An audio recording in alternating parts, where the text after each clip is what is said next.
প্রিয় দর্শক, স্বাগত জানাচ্ছি আজকের আলোচনায়। গণ অভ্যুত্থানের ১ বছর পূর্তি উপলক্ষে দেশের শীর্ষস্থানীয় জাতীয় দৈনিক প্রথম আলো তার কার্যালয়ে একটি গোল টেবিল বৈঠক করেছে। জুলাই গণ অভ্যুত্থান ১ বছরের অভিজ্ঞতা ভবিষ্যৎ শীর্ষক এই গোল টেবিল বৈঠকে দেশবরেণ্য বিভিন্ন বুদ্ধিজীবী, অর্থনীতিবিদ এবং সমাজের সুশীল সমাজের লোকজন অংশ নিয়েছিলেন। সবচেয়ে মজার বিষয় হচ্ছে, এই লোকগুলো যারা গোলটেবিল বৈঠকে অংশ নিয়েছিলেন তারা প্রত্যেকেই গত বছর সরকার বিরোধী আন্দোলনে গুরুত্বপূর্ণ ভূমিকা পালন করেন। ৫ই আগস্টের যে গণ অভ্যুত্থান, সে গণ অভ্যুত্থানে অন্যতম কারিগর ছিলেন তারা এবং বিভিন্নভাবে এই গণ অভ্যুত্থান সংগঠিত করার ক্ষেত্রে গুরুত্বপূর্ণ ভূমিকা পালন করেন। ঠিক ১ বছর পরে এই গণ অভ্যুত্থানে যারা কারিগর, যারা গণ অভ্যুত্থানে মুখ্য ভূমিকা পালন করেছিলেন, তাদের সবার মুখে ছিল হতাশার ছবি। সবাই হতাশ হয়েছেন ডক্টর মোহাম্মদ ইউনূসের ১ বছরের শাসনামল নিয়ে। গুরুত্বপূর্ণ কথা বলেছেন সাহারা হোসেন। সাহারা হোসেনের স্বামী ডেভিড বার্গার, তিনি জাতীয়ভাবে তো আছে, আন্তর্জাতিকভাবে বিগত সরকারের বিরুদ্ধে জনমত গড়ে তোলার ক্ষেত্রে গুরুত্বপূর্ণ ভূমিকা পালন করেন। এই সাহারা হোসেন বিচার ব্যবস্থা সম্পর্কে তিনি বলেছেন, গণ অভ্যুত্থানের ১ বছর পেরিয়ে গেল, দেশের বিচার ব্যবস্থার ভেতরে ভয় এখনো কাটেনি। অর্থাৎ তারা বলছেন যে বিচার ব্যবস্থা এখনো পর্যন্ত স্বাধীনভাবে কাজ করতে পারছে না। সাহারা হোসেন বলেছেন, বাংলাদেশে এখন কোনো ভয়ভীতি নেই, এমন একটা কেউ বলতে পারবে না। ভয় বিচার ব্যবস্থার ভিতরে আছে, বাইরেও আছে। বিচারপতিদের সবাই চিন্তা হচ্ছে, আমি কি করলে কে আমার বিরুদ্ধে কথা বলবে। কোনো একটা গোষ্ঠী তার বিরুদ্ধে কিছু একটা নিয়ে জোরে আওয়াজ তুললেই তো শেষ, সে বিচারপতির আর কোনো ভবিষ্যৎ থাকবে না। এমন ভয়ের পরিবেশে কে ঠিকমতো রায় দেবে বলুন? রায় তো দূরের কথা, আদেশে বা কে দেবে? এটা হচ্ছে সাহারা হোসেনের অনুভূতি, ১ বছরের এই বর্তমান সরকারের ক্ষেত্রে অনুভূতি। আরেকজন বিখ্যাত ব্যক্তি ডক্টর হোসেন জিল্লুর রহমান, তিনি তত্ত্বাবধায়ক সরকারের উপদেষ্টা ছিলেন। তিনি বলছেন যে বর্তমান এই তত্ত্বাবধায়ক সরকারের কার্যক্রম নিয়ে শক্ত কথা বলার সময় এসেছে। মিষ্টি কথা, ভালো উদ্যোগ ইত্যাদি ইত্যাদি অনেক কিছু হয়েছে। আমরাও অনেক ধরনের আশাপ্রদ অনেক কিছু দেখেছি। আজকে পাওনার হিসাবটা খুবই জরুরি। বিচার, সংস্কার, নির্বাচন, এই বিষয়গুলোকে ১ বছরে কি কি হলো, সেই পাওনার হিসাবটা আজকে মূল কথা হতে হবে। তিনি আরো বলছেন, সক্ষমতার যে ধস নেমেছে, এ ব্যাপারে আমাদেরকে একটা চিৎকার দিতে হবে। প্রয়োজন হলে এটার বিদায় দিতে হবে। যারা দায়িত্বে আছেন তাদের এটা শুনতে হবে, তাদের শুনতে হবে। সক্ষমতার এই ধস পাল্টাতে হবে।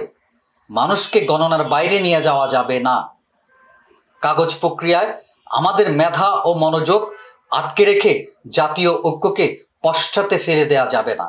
গণ অভ্যুত্থানে যে ১ বছর, এই ১ বছর নিয়ে কথা বলেছেন উন্নয়ন অর্থনীতি বিষয়ক গবেষক মাহি মির্জা। সরকারের সাথে দ্বিমত করলে, এনসিপি নিয়ে কিছু বললে অভ্যুত্থানের পক্ষে যারা ছিলেন তাদেরকে আক্রমণ করা হচ্ছে। কষ্ট হচ্ছে যে অভ্যুত্থানের পর কার্পেটের তলে রেখে কথা বলার কথা ছিল না। কি বললে কি ট্যাগিং খাবো, এসব হওয়ার কথা ছিল না। আওয়ামী লীগের সময়েও সাহস করে অনেক কিছু বলেছি, কিন্তু এখন আমাদের চিন্তা করতে হচ্ছে কি লিখবো না। লেখার পর সামাজিক যোগাযোগ মাধ্যমে আক্রমণ হচ্ছে। গোলটেবিল বৈঠকে বিশিষ্ট অর্থনীতিবিদ দেবপ্রিয় ভট্টাচার্য তিনি বলছেন, এখন সরকারি নিরপেক্ষতার প্রশ্নটা বিশেষ করে দলীয় নিরপেক্ষতার দৃষ্টিভঙ্গি থেকে গুরুত্বপূর্ণ হয়েছে। কারণ এখন মোটামুটি পরিষ্কার হচ্ছে যে আমরা সরকার বলতে যাদের দেখি আনুষ্ঠানিকভাবে, আসলে তার ভেতরে আরেকটা সরকার আছে। এটা এখন আর কোনো গোপন বিষয় নয়, এটা সবার কাছে প্রকাশ্যে। এখন সরকারের নিরপেক্ষতা পুনঃপ্রমাণ করা দরকার। কাদম্বরীকে প্রমাণ করিতে হইবে। কত জঘন্য কথা। একজন বলছেন যে কি লিখবেন তিনি সেটা বুঝতে পারছে না, অথচ ১ বছর আগেও তিনি অনেক কিছু লিখেছেন সরকারের বিরুদ্ধে। আরেকজন বলছেন যে প্রমাণ করতে হবে সরকারকে সরকার নিরপেক্ষ কিনা, অথচ এই লোকগুলাই একসময় গণ অভ্যুত্থানের মূল কারিগর হিসেবে দায়িত্ব পালন করেছেন। এখন দেবপ্রিয় ভট্টাচার্য বলছেন দুটি মৌলিক প্রশ্ন এখন সামনে এসেছে। একটি হলো অন্তর্বর্তী সরকার, অর্থাৎ তার শুরুও আছে এবং একটা সুনির্দিষ্ট সীমিত সময়ের পর তার শেষ আছে। এখন সময় এসেছে যে এটা অনন্তকালীন সরকার নয়, এটা অন্তর্বর্তীকালীন সরকার। একটা স্বৈরাচারী সরকারের আমলে যেরকম তাদের প্রতি অত্যাচার বা তাদের প্রান্তিকীকরণ হয়েছে, ঠিক একই রকমভাবে নারী, ধর্মীয় সংখ্যালঘু, জাতিগত সংখ্যালঘু, লিঙ্গ বৈচিত্র্যের কথা তো বলাই যাচ্ছে না। এটা আরেক সমস্যা হচ্ছে। অর্থাৎ এই দেবপ্রিয় ভট্টাচার্য, তাকে আওয়ামী লীগ সরকারের যে অনিয়ম, দুর্নীতি, এগুলা শতপথ প্রকাশের দায়িত্ব দেওয়া হয়েছিল, তিনি সেটি করেছিলেন। কিন্তু আজকের দিনে এসে এই দেবপ্রিয় ভট্টাচার্য তিনি ভয়ঙ্কর কতগুলো অভিযোগ তুলছেন। তিনি বলছেন যে এই সরকারের আমলে নারী, ধর্মীয় সংখ্যালঘু, জাতিগত সংখ্যালঘু, লিঙ্গ বৈচিত্র্যের কথা তো বলাই যাচ্ছে না, অর্থাৎ কোনো কথাই বলতে পারছেন না। এবং এই সরকারকে তিনি যেটা বলছেন, এই সরকার অনন্তকালীন সরকার নয়, এই সরকারকে মনে রাখতে হবে এটি অন্তর্বর্তীকালীন সরকার। প্রথম আলো যে বৈঠক, সে বৈঠকটিতে অংশ নিয়ে অধ্যাপক আনু মাহমুদ তিনি বলছেন বৈষম্যহীন বাংলাদেশ গড়তে যেসব কাজ দরকার ছিল তার উল্টো যাত্রা করেছে অন্তর্বর্তী সরকার। 1 বছরের মাথায় এমনটা ঘটছে। তিনি বলেন, স্পষ্ট করে অভিযোগ করতে পারে, জবাব চাইতে পারে। তিনি বলছেন, আনু মাহমুদ বলছেন, মানুষের মধ্যে প্রত্যাশা তৈরি হয়েছিল শেখ হাসিনার মতো স্বৈরাচারী সরকার আসবে না, একটা গণতান্ত্রিক রূপান্তর হবে। এই গণতান্ত্রিক রূপান্তরের প্রক্রিয়াতে মার খেয়ে গেলাম। অর্থাৎ হতাশার কথাটা তিনি তুলে ধরলেন আনু মাহমুদ। তিনি বললেন, বৈষম্যহীন বাংলাদেশের প্রত্যাশা তৈরি হয়েছিল, কিন্তু ধর্ম, জাতি, শ্রেণী বা লিঙ্গের নামে বৈষম্যবাদী রাজনীতি ও দর্শন যারা ধারণ করে তাদের দাপট দেখা যাচ্ছে। মনে হচ্ছে তারাই এই অভ্যুত্থান করেছে। অভ্যুত্থানে নারী অংশগ্রহণে ব্যাপক ছিল উল্লেখ করে আনু মাহমুদ বলেন, নারীকে আক্রমণকারী প্রতিষ্ঠান এবং সংস্থার দাপট বেশি। আদিবাসী সংখ্যালঘুদের অংশগ্রহণও ছিল, কিন্তু তাদের উপরও আক্রমণ হয়েছে। আন্দোলনে শ্রমজীবী মানুষের অংশগ্রহণ ছিল জানিয়ে আনু মাহমুদ বলেন, গত 1 বছরে মানুষগুলোকে বারবার রাস্তা নামতে হয়েছে।